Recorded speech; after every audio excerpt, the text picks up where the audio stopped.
Eu queria, mais uma vez, agradecer sua presença, Tina, e o conteúdo que você nos trouxe. E eu queria, então, convidar a nossa, para a nossa primeira apresentação, com um tema muito interessante, que é a ciência por trás das transformações emocionais. E quem vai trazer esse conteúdo para a gente é a Aline de Oliveira, facilitadora, supervisora de MDR, pós-graduada em neuro e psiquiatria nutricional aplicada à prática clínica. A Aline tem TCC, Neurociência e Comportamento e Medicina da Nutrição, aplicada à saúde da mulher e fertilidade.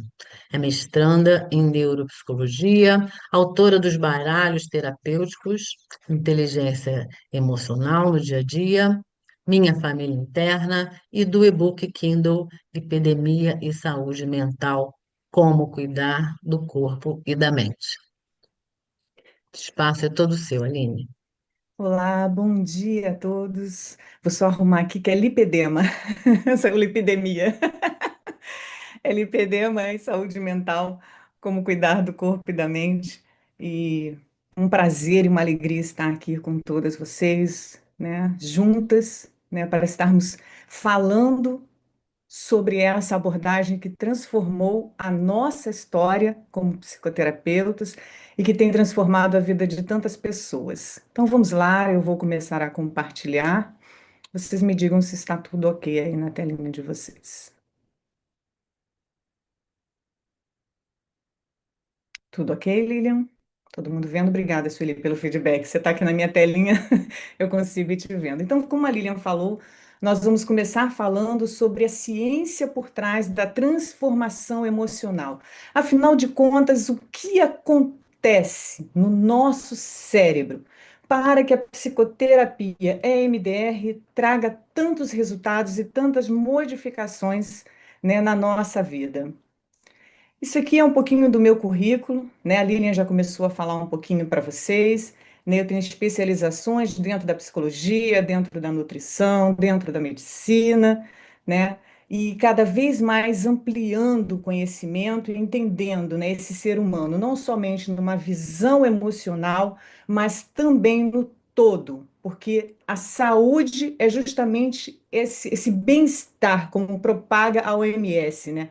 Biopsicossocial e também espiritual. E vamos começar com o que é o MDR, né? Já começaram aqui as colegas a falar um pouco, mas vamos estruturar um pouco mais esse aprendizado. Né? É uma sigla em inglês para Eye Movement Desensitization and Reprocessing. Em português ficou dessensibilização e reprocessamento por meio dos movimentos oculares.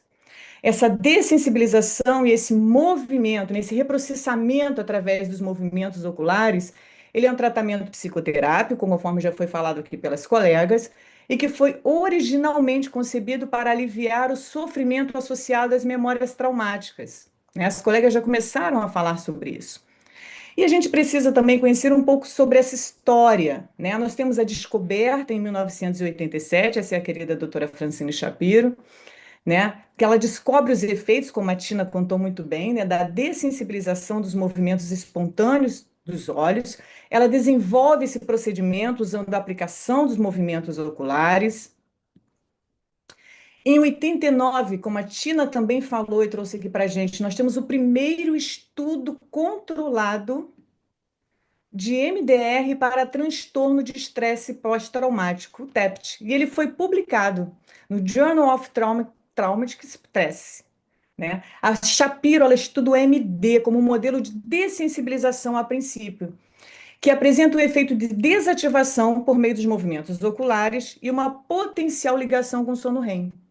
Um primeiro estudo aleatório de terapia de exposição, terapia psicodinâmica e dessensibilização sistemática para o tratamento de TEPT. Ela começa com os veteranos de guerra. Em 1990, o MD se transforma em EMDR, Por quê? Porque ela percebe que não há somente uma dessensibilização, mas também um reprocessamento dessa memória, fazendo com que essa memória ela venha se associar às memórias das redes positivas do nosso cérebro, trazendo novos significados, novos sentidos para aquilo que antes era tão doído no passado. Em 2022, ele é reconhecido pelo CFP com a resolução número 13 de 15, em 15 de junho de 2022. E aí continua a nossa história, né? O MDR é uma pergunta que fazem muito para a gente, né? Como a gente escuta esse tipo de pergunta? Ele é uma terapia reconhecida, né? Principalmente quem está se formando, né? E fica assim, e afinal de contas, é uma psicoterapia reconhecida ou não? E eu trouxe aqui para vocês, né, vários, né, departamentos, né, Sociedade Internacional de Trauma, né, que já respaldam e reconhecem a psicoterapia EMDR e os seus efeitos. Então, olha aqui, olha, eu trouxe aqui isso que está aqui em fluorescente para vocês, é justamente o link, né, para a pessoa poder depois clicar. Isso aqui é um pedacinho da aula que eu dei na pós-graduação de MDR. Olha só quantas instituições, né, reconhecem a psicoterapia EMDR. E conforme a gente já falou aqui, inclusive agora o Conselho Federal de Psicologia também. E aí você pode me perguntar, Aline, e será que tem comprovação científica o MDR? E aí a gente vai lá no PubMed. E se você jogar, né, EMDR no PubMed, né, isso quando eu fiz a pesquisa, né, hoje já deve ter até aumentado, e você pedir estudo randomizado, controlado, você vai ver que já vão aparecer, olha aqui a quantidade de estudos, 137 resultados de estudo randomizado, controlado, falando sobre a psicoterapia EMDR. Ah, Aline, mas será que tem meta-análise também sobre MDR? E aí eu fiz a mesma coisa. Eu fui lá no PubMed, coloquei a palavra MDR e como filtro, tá aqui para você ver, eu botei meta-análise. E aí, olha só, já temos também estudos de meta-análise, 62 estudos sobre a psicoterapia EMDR. E eu trouxe aqui para vocês alguns desses estudos. Olha só que coisa linda! Eu sou igual a Tina, apaixonada por isso, né? Nesse estudo, olha a conclusão desse estudo. A eficácia da terapia MDR na redução dos sintomas de TEPT ainda é motivo de debate.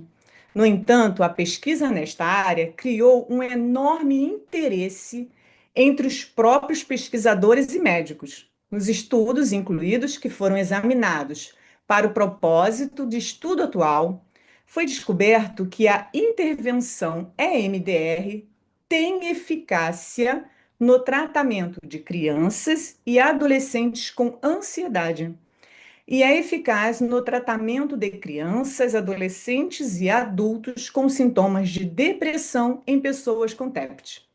No entanto, devido à falta de estudos, não foi suficiente para dar evidências conclusivas sobre a sua eficácia. Além disso, o tratamento MDR foi considerado tão eficaz quanto a TCC. Isso é um estudo de meta-análise. Ele também tem uma vantagem na eficiência do tempo, devido aos seus resultados aparecerem em menos sessões em comparação com a TCC. Lindo, não é mesmo? Mais um.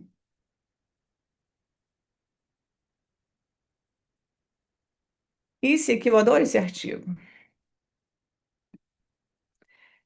Olha só, é importante mencionar que o MDR está abrindo caminho no tratamento de outras doenças psiquiátricas comórbidas ao TEPT ou eventos traumáticos, como vícios, transtorno bipolar, depressão unipolar ou psicose, e que atualmente já é contado com evidências científicas preliminares em estudos controlados, randomizados, com resultados promissores.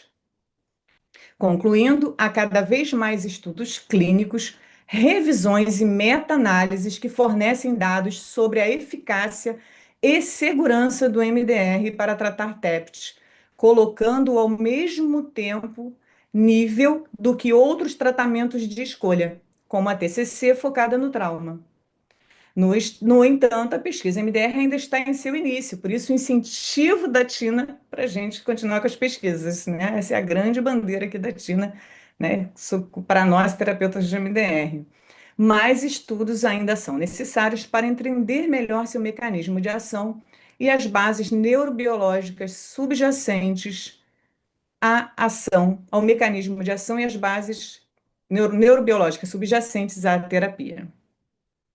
E aí, vamos lá. O que que a gente já tem? Às vezes demora um pouquinho aqui para passar, né? O que que a gente precisa já começar a entender também sobre a psicoterapia MDR, que já foi até falado um pouquinho aqui, né? Para quem está chegando, nós vimos que às vezes muitos colegas, né, ficam assim: ah, mas eu já tenho outras especializações, né? Eu vou ter que deixar e esquecer tudo que eu aprendi. Tudo bem, tem embasamento científico, eu já entendi isso, mas será que eu vou precisar abandonar todo o conhecimento, toda a minha prática clínica, para passar a trabalhar somente com MDR dentro da minha prática? E olha só, palavras da própria doutora Francine Shapiro. A terapia MDR, ela reúne aspectos de diversas das mais importantes orientações psicoterapêuticas. A atenção a eventos etiológicos resultada da terapia psicodinâmica. As respostas condicionadas, conforme descrita pela terapia comportamental. O conceito de crenças, tal como formulado pela própria terapia cognitiva. As emoções identificadas pelas terapias existenciais, as somáticas, as visualizações das terapias hipnóticas e a compreensão contextual trazida da teoria sistêmica. Ou seja, gente, a maioria das orientações teóricas e abordagens clínicas são compatíveis com a terapia MDR. No entanto, podem ser necessárias intervenções e modalidades adicionais para fornecer um tratamento abrangente ou para assimilar completamente as mudanças que ocorrem como um subproduto do processamento com MDR. Todas são aplicadas por meio de uma compreensão do modelo PAI, que a doutora Tina já começou a falar um pouquinho aqui para vocês.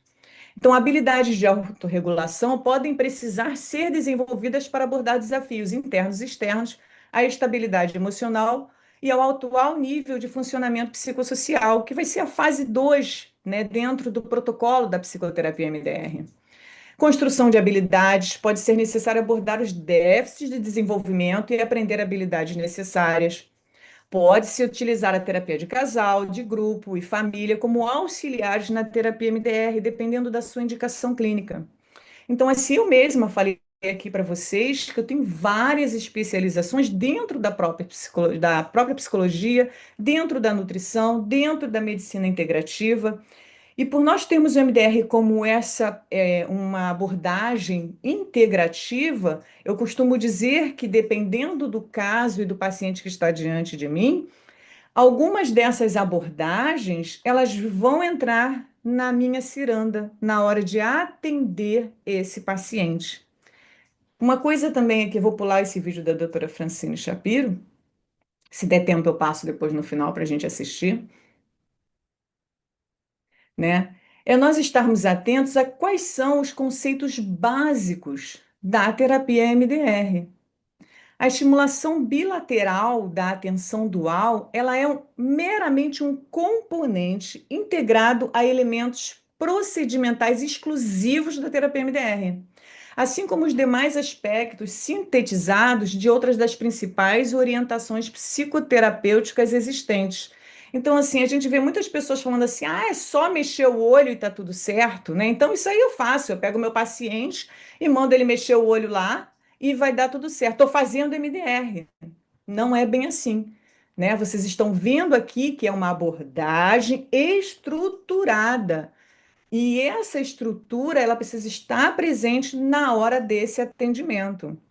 Então, na condição de uma abordagem abrangente e com o objetivo de se alcançar efeitos positivos na terapia EMDR, uma atenção criteriosa é dada às imagens, crenças, emoções, sensações físicas, aumento da consciência, estabilidade interna, resiliência e sistemas interpessoais do cliente. Ou seja, não é só você chegar ali e mandar o paciente mexer os olhos e está tudo bem. Não. Por isso, né, a necessidade de um terapeuta formado. Terapeutas devem fazer uso de diferentes protocolos de MDR, a depender do tipo de patologia e seguir procedimentos terapêuticos adaptados à necessidade do cliente. O propósito da terapia de MDR em 8 fases é liberar o cliente do seu passado para que ele possa ter um presente saudável e produtivo. Outra coisa também que nós podemos observar é que a psicoterapia MDR estimula a aprendizagem. Por quê? Porque quando o alvo é uma lembrança perturbadora, as imagens, crenças, emoções negativas, elas vão se tornando menos vivas e menos válidas. A memória envolvida parece assim se vincular às informações mais pertinentes, ou seja, o cliente aprende a extrair o que é necessário e útil da sua experiência desagradável e o evento é restaurado na memória de forma adaptativa, saudável e sem distorções. Mas esse aprendizado é aprendizado contínuo. Uma coisa que a gente costuma dizer para o paciente, olha só, o MDR ele não vai apagar a sua memória. Alguns até ficam com medo e falam assim, mas eu vou esquecer do que aconteceu. Né? A gente até brinca e fala, não, o MDR não apaga a memória de ninguém. Né? Você simplesmente vai olhar para essa memória e ela não vai doer mais. Por quê? Porque agora ela está adaptada na sua memória, no seu cérebro, de uma forma que aquilo que antes era dor, agora é aprendizado. Você não está mais preso no passado, mas aquilo agora é uma ferramenta, é um aprendizado para você lidar com as situações do presente e também do futuro. E quando a gente termina uma sessão, a gente fala, olha, o MDR continua após a sessão. Por quê? Porque essas conexões, esses insights, essas sinapses, elas continuam acontecendo, mesmo quando o paciente sai do nosso consultório. Então, a psicoterapia MDR ela é usada para ajudar o cliente a aprender com as experiências negativas do passado. Ela é utilizada para dessensibilizar gatilhos presentes que perturbam a pessoa de forma indevida e também para incorporar modelos para ação futura, que permitam ao cliente realizar-se individualmente dentro do sistema interpessoal. Então, nós vamos trabalhar o passado, o presente e o futuro. E, Aline, quais são as hipóteses, né, de como que o MDR funciona? Bom, o referencial teórico proposto pela própria doutora Francine Shapiro para explicar a eficácia clínica observada com o MDR é o PAI, é o Modelo de Processamento Adaptativo de Informação, ou processamento da informação em direção a um estado adaptativo, que implica em quem recuperar informações de experiências negativas anteriores para reintegrá-las em um esquema emocional e cognitivo, só que dessa vez positivo. Bom, o modelo PAI, ele vai considerar, né, ele considera que a maioria das patologias deriva de experiências anteriores da vida, que põe em movimento um padrão contínuo de emoções, comportamentos, cognições e consequentes estruturas de personalidade. A estrutura patológica, ela é inerente à informação estática e processada de forma insuficiente, armazenada no momento do evento perturbador. Ou seja, a gente costuma dizer que é como se aquela memória traumática ficasse ali, congelada, encapsulada no passado, no tempo e no estado.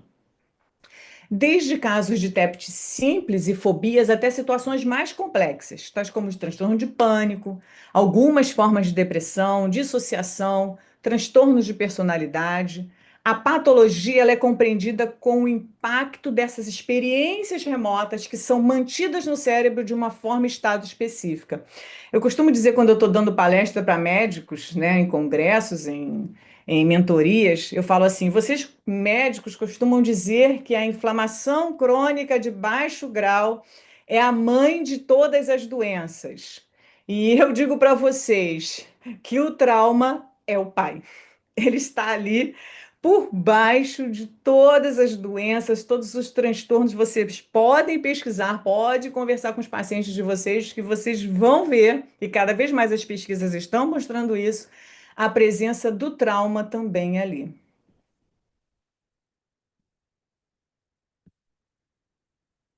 Bom, a influência constante dessas experiências anteriores deve-se, em grande parte, ao fato dos estímulos atuais eliciarem crenças e emoções negativas que estão incorporadas nessas memórias, o que faz com que o cliente continue agindo de maneira coerente com os eventos anteriores. Ele, algum disparador do presente vem, mas ele continua usando aquele repertório lá do passado. Eu costumo dizer que é como se aquele telefone, né, ele não fosse atualizado. Você pode ver que o seu telefone, de vez em quando, ele está pedindo para você atualizar o sistema. O trauma faz com que esse sistema não seja atualizado. As informações, as pessoas, as situações mudam, mas o sistema ele continua desatualizado, respondendo como se fosse aquela situação do passado onde a pessoa ficou presa.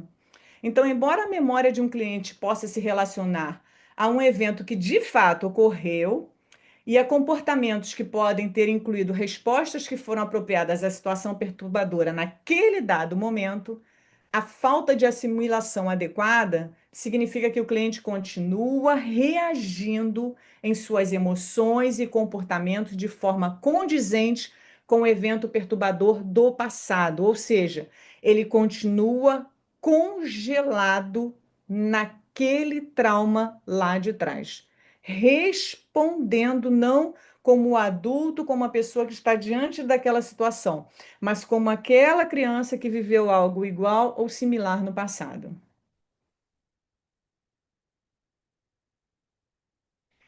E o processamento dessas memórias, né, de tais memórias, dessas memórias traumáticas pela terapia MDR, acessa espontaneamente as redes fisiológicas, contendo informações adaptativas, e possibilita que cognições e sentimentos mais positivos e centrados venham se associar às memórias ao longo da rede neurofisiológica e resulte de modo também espontâneo em comportamentos mais apropriados por parte do cliente. Então, isso é muito lindo, a gente perceber essa transformação que vai acontecendo durante, né, o processo ali da terapia MDR. Então, no atendimento, você percebe o paciente fazendo insights, você percebe a mudança corporal nesse paciente também, né? É impressionante, o corpo do paciente vai também trazendo essa transformação, e a consequência disso é de forma espontânea, né, mudanças começarem a acontecer, né, na vida do nosso paciente. Então, ele sai dali e ele vai observando que a resposta dele diante das situações, né, que ele vai enfrentando no seu dia a dia passa a ser diferente. E vamos entender um pouquinho como é que é essa neurofisiologia do trauma. Adoro isso tudo, né?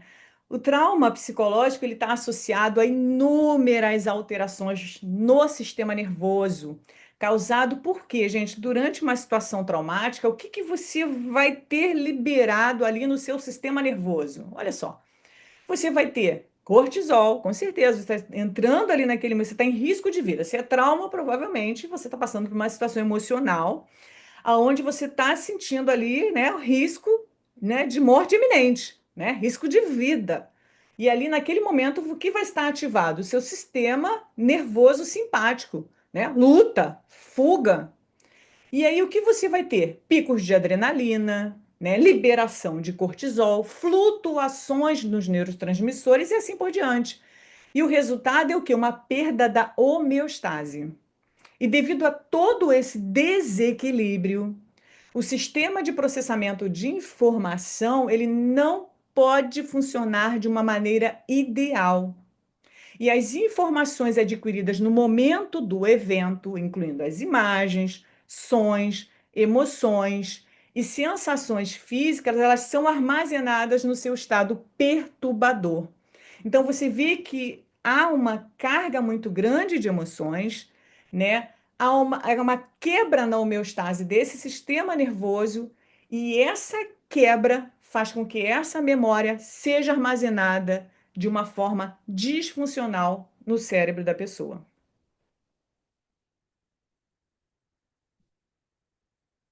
E o armazenamento nessa forma estado específica, angustiante, ativadora, esse conteúdo original pode ser disparado por uma variedade de estímulos internos e externos, podendo ser expresso como pesadelos, flashbacks, pensamentos intrusivos e os chamados sintomas positivos do TEPS, que é o transtorno de estresse pós-traumático.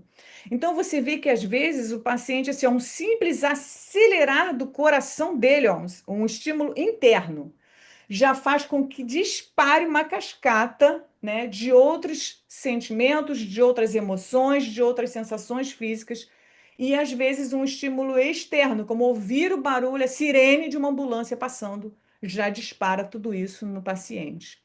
Então, a hipótese é que os procedimentos da terapia MDR, incluindo os estímulos bilaterais de atenção dual, eles vão fazer o que? Eles vão desencadear um estado fisiológico que facilita o processamento de informações. Quando você prepara o paciente para fazer, né, a sessão de MDR, você está promovendo um estado, né, fisiológico muito parecido, eu vou falar isso daqui a pouco de novo, com o momento do sono REM, que é onde o cérebro desse paciente ele vai conseguir elaborar e armazenar de uma forma funcional essa memória. Então, quando você faz isso, é como se você trouxesse de novo aquele estado perfeito que ele precisava ter no momento que o trauma aconteceu. E aí, quando você traz esse estado perfeito, essa homeostase, aquele momento ali, ó, perfeito, aí sim o cérebro consegue finalmente pegar aquela memória e armazenar de uma forma funcional.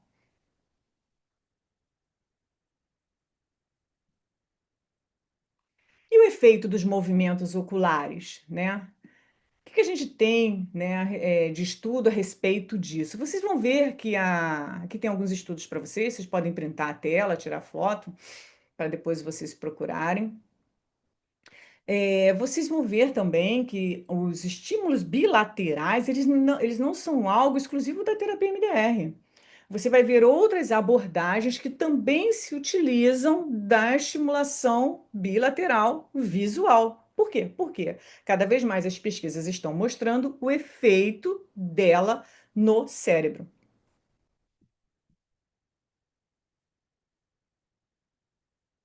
E o que esses estudos aqui falam para a gente sobre o efeito dos movimentos oculares? Olha só que legal. Né? Algumas teorias que a gente tem que estão aí nesses estudos que eu mostrei para vocês. Uma, os movimentos oculares aumentam a conexão interhemisférica. Essa é uma das teorias do porquê que os movimentos oculares trazem resultados, né? Nessa teoria está dizendo assim, ó, de acordo com esse modelo, os sintomas do TEPT são devidos a uma falha no processamento de memórias episódicas.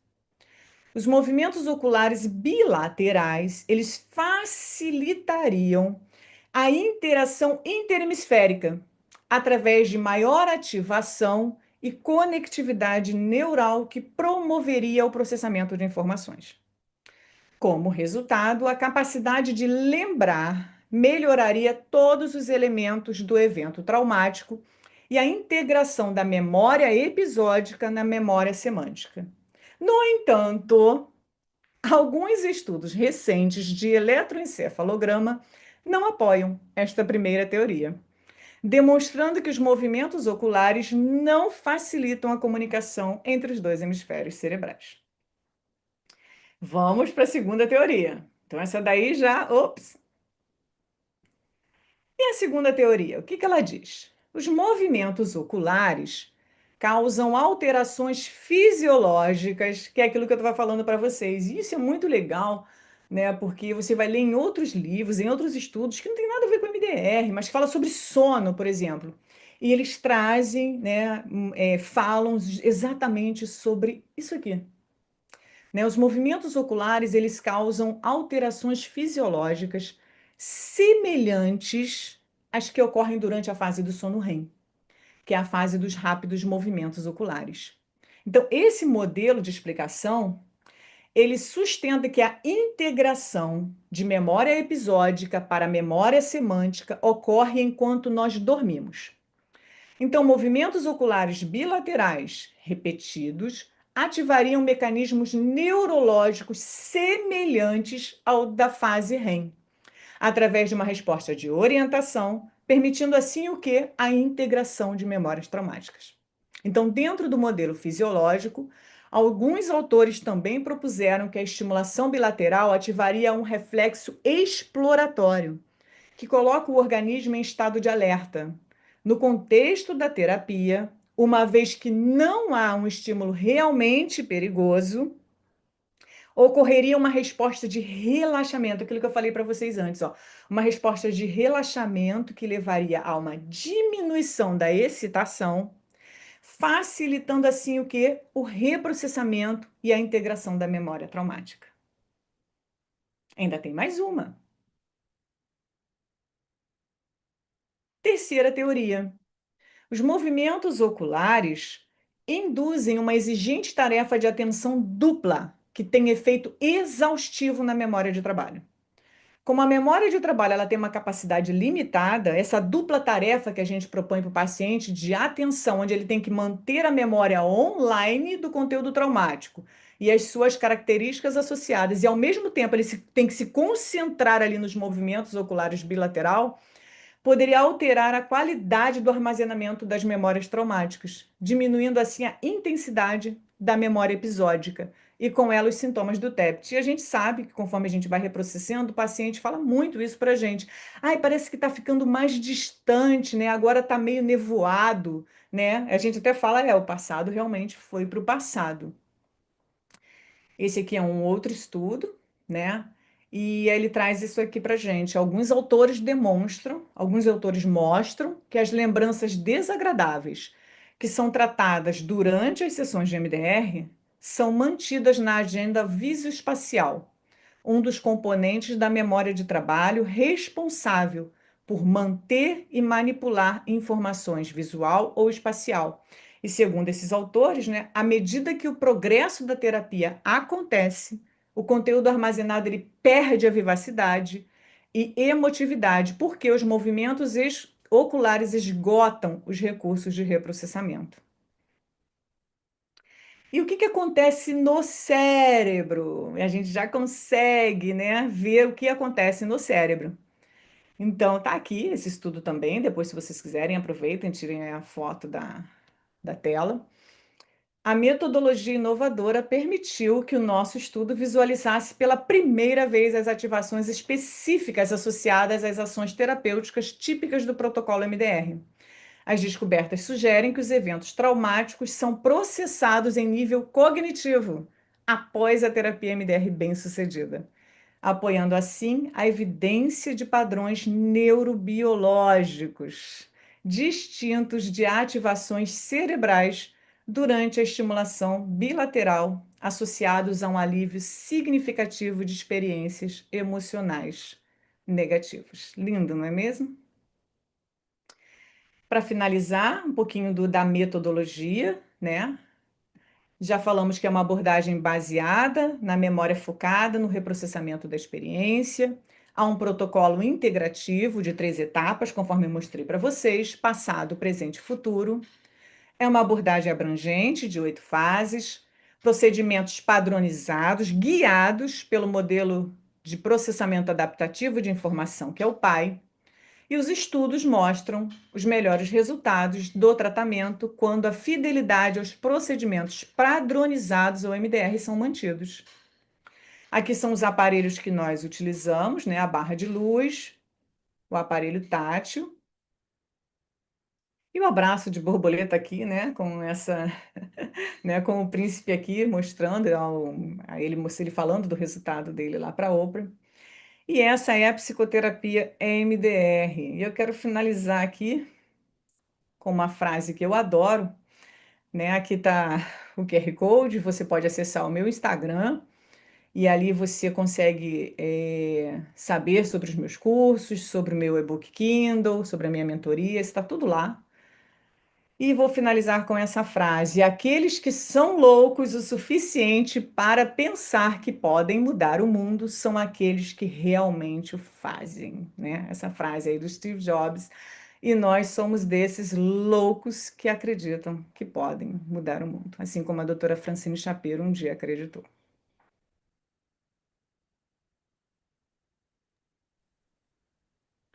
Eu nem Muito olhei para o bom. tempo, eu disparei direto. Espero que tenha cumprido ele, né? Obrigada por estar aqui com vocês. Não sei se ainda tem tempo para pergunta. Obrigada pelo carinho. Obrigada, Neise. Neise, tem alguma coisa no chat? O pessoal do que está pelo YouTube também pode enviar as perguntas. Nós vamos ter a roda de conversa depois, né, Lília? Então, se a gente não conseguir responder É, agora, a gente pode responder depois, para não atrasar também o horário. ok. Então, só lembrando que no final do nosso encontro, nós vamos fazer uma roda de conversa e teremos um sorteio para os colegas, para as pessoas que estão inscritas no nosso congresso. Vai haver um sorteio de um desses aparelhos aí que vocês acabaram de ver, que a Aline colocou, que é o aparelhinho tátil.